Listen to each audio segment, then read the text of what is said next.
Meu nome é Fabiana, tenho 33 anos, sou de Mogi das Cruzes, do Brás Cubas, e eu nunca fui de inventar coisa. Eu trabalho muito, chego cansada e sempre tive aquela mania de reparar em detalhe bobo de prédio. Placa torta, interfone velho, condomínio atrasado, essas coisas.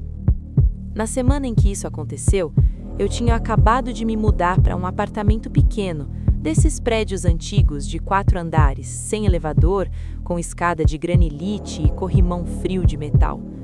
A rua era tranquila, com padaria abrindo cedo, moto passando toda hora e um ponto de ônibus ali perto, onde o pessoal sempre ficava amontoado no fim da tarde. Eu estava animada, era meu canto. Só que tem um tipo de silêncio que prédio antigo faz. Não é silêncio de nada acontecendo, é silêncio de gente segurando a respiração. Eu vou te contar o que aconteceu comigo, mas antes deixa eu te pedir uma coisa rapidinho. Se você curte relatos de terror aqui do Brasil, se inscreve no canal Arrepiei e ativa o sininho. Isso ajuda demais o canal a crescer e você não perde as próximas histórias. Agora sim, presta atenção. No meu primeiro sábado ali, eu desci para jogar o lixo. Era começo de noite e eu ouvi aquele som típico do portão social, metal batendo, rangendo, eco curto. Só que eu não tinha aberto. Aí eu pensei, deve ser algum vizinho chegando. Eu fui até o olho de mágico da porta e vi uma coisa que não faz sentido até hoje. Um entregador parado no corredor, de costas, imóvel, com uma sacola amassada na mão. Não dava para ver rosto, nada, só o corpo parado, como se tivesse travado no meio do caminho. Meu coração deu um pulo, porque corredor de prédio não é lugar de ficar parado assim. Ou a pessoa anda, ou toca a campainha, ou vai embora. Ficar ali sem fazer nada parece coisa de filme. Eu destranquei a porta só um pouquinho, o suficiente para colocar a cabeça. E o corredor estava vazio. Vazio de um jeito seco, como se eu tivesse imaginado tudo. Mas eu tinha ouvido o portão, e eu tinha visto alguém. Tentei ignorar. Desci, joguei o lixo, voltei. E foi aí que eu notei uma coisa estranha na escada. As caixas de correio do térreo tinham nomes escritos com fita velha. Alguns nomes apagados, outros por cima. Normal, prédio antigo é isso. Só que o meu nome, Fabiana, não estava em nenhuma delas, e eu já morava ali. No dia seguinte, eu desci com a desculpa de arrumar isso.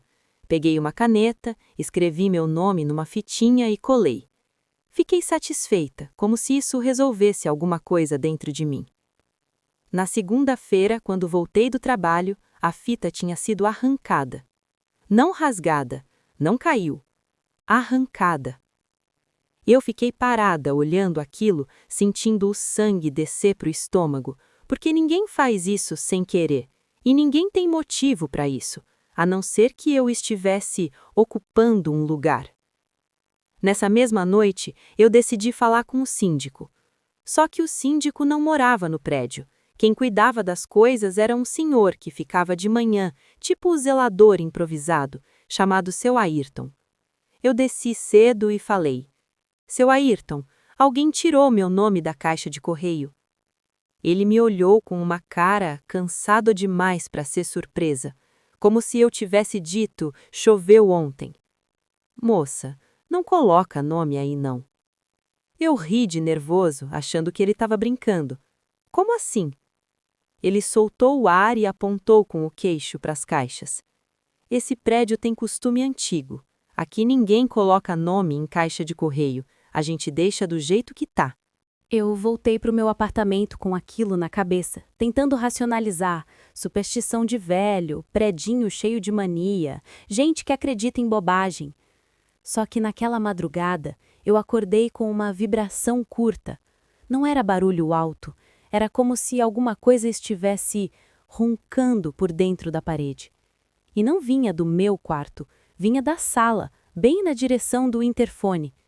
Eu levantei devagar, descalça, sentindo o chão gelado e fui até o aparelho do interfone.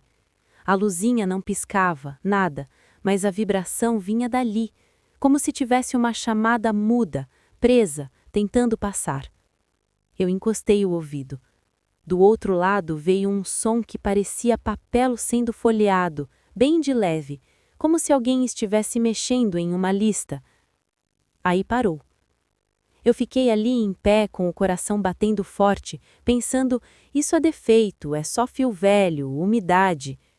Quando eu virei para voltar para o quarto, eu vi. Na mesa da sala, eu tinha deixado meu contrato de aluguel dobrado, e em cima dele eu tinha deixado minha chave para não esquecer. Só que agora, a chave não estava mais ali.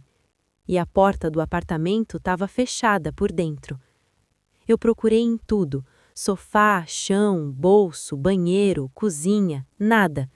E quando eu comecei a tremer de raiva, achando que eu mesma tinha perdido, eu ouvi um som que me fez gelar. A chave girando na fechadura. Não era tentativa, era como se alguém soubesse exatamente onde encaixar. A maçaneta desceu 1 milímetro. E parou. Eu fiquei parada no meio da sala, sem conseguir respirar. Porque não dava, não tinha como alguém estar do lado de fora com a minha chave, e eu estava sozinha. A maçaneta voltou para o lugar. O som da chave saiu da fechadura. E passos, subindo a escada. Passos lentos, pesados, como se a pessoa estivesse carregando alguma coisa. Eu não dormi mais naquela noite. No dia seguinte, eu faltei no trabalho e fui direto na imobiliária. E aí veio a parte que me tirou qualquer chão. A corretora abriu meu cadastro no computador e falou numa naturalidade cruel. Fabiana, tá tudo certo com o seu contrato. Você tá no apartamento 32, né? Eu estranhei. Não, é 23. Ela franziu a testa, clicou e virou a tela para mim. Apartamento 32. Eu senti um frio subindo pela nuca. Mas a porta diz 23. Ela deu de ombros. Aqui tá 32. E outra, esse prédio nem tem apartamento 23, não. Ele vai do 22 pro 24. Deve ser erro na plaquinha. Eu voltei para casa em choque, subindo a escada como quem sobe um lugar que não quer mais conhecer. E no corredor, eu olhei direito para os números. 22. E depois, 24. O meu era o único com 23. Eu aproximei a mão da plaquinha e senti. A plaquinha não era fixa de fábrica, era pregada por cima com 2 parafusos diferentes do resto, como se alguém tivesse colocado depois, como se alguém quisesse que aquele número existisse. Eu entrei no apartamento com cuidado e fui direto no armário do interfone, aquele quadro de metal velho perto da porta. Abri. Dentro tinha um monte de fios antigos e uma folha amarelada grudada com fita. Uma lista. Uma lista de apartamentos e nomes. E no meio dela, escrito com letra antiga, apagada pelo tempo, mas ainda legível, estava 23. Fabi. Ilegível. Eu juro por tudo, eu senti meu corpo inteiro ficar mole, como se alguém tivesse puxado minhas pernas para dentro do chão. Eu fechei o quadro com força, quase chorando. Foi aí que eu percebi um detalhe que eu não tinha visto antes. O espelho do corredor, aquele espelho comprido perto do banheiro, tinha uma mancha no canto, como se alguém tivesse passado o dedo sujo. Eu fui limpar, e a mancha não era sujeira, era uma marca de mão, pequena, de criança. E atrás dela, quase como se tivesse sido escrito com unha, tinha uma palavra torta. Não era oi, não era mãe, era só volta. Eu saí daquele apartamento no mesmo dia, sem arrumar nada, sem explicar direito, sem olhar para trás. E até hoje, quando eu passo perto de prédio antigo, eu olho para os números das portas e penso no pior tipo de medo. O medo de você estar morando num lugar que não deveria existir. E esse foi mais um relato de uma das nossas seguidoras, a Fabiana. E aí, arrepiou? Eu com certeza arrepiei. Sabe o que mais me pega nessa história? Não é só o medo do sobrenatural. É o medo do cotidiano quebrando. Porque quando até o número da sua porta está errada, quando até o seu nome, parece que o mundo está tentando te empurrar para fora, como se você nunca tivesse pertencido ali. E tem um tipo de mal que não precisa gritar, não precisa aparecer, ele só reorganiza as coisas, bem devagar, até você duvidar de você mesmo. Então fica um recado: se alguma coisa começa a não se encaixar demais na sua vida, não insiste só por teimosia. Às vezes o instinto está te salvando de um lugar que não era para você. Se você também já viveu algo inexplicável e quer ver a sua história contada aqui no canal Arrepiei, envie o seu relato para o e-mail que está na descrição do vídeo. A gente lê todos com bastante atenção e quem sabe você pode ter a sua história narrada aqui no canal. E se você curte histórias de terror, se inscreve no canal Arrepiei, ativa o sininho e eu te vejo no próximo vídeo. Se você tiver coragem, é claro.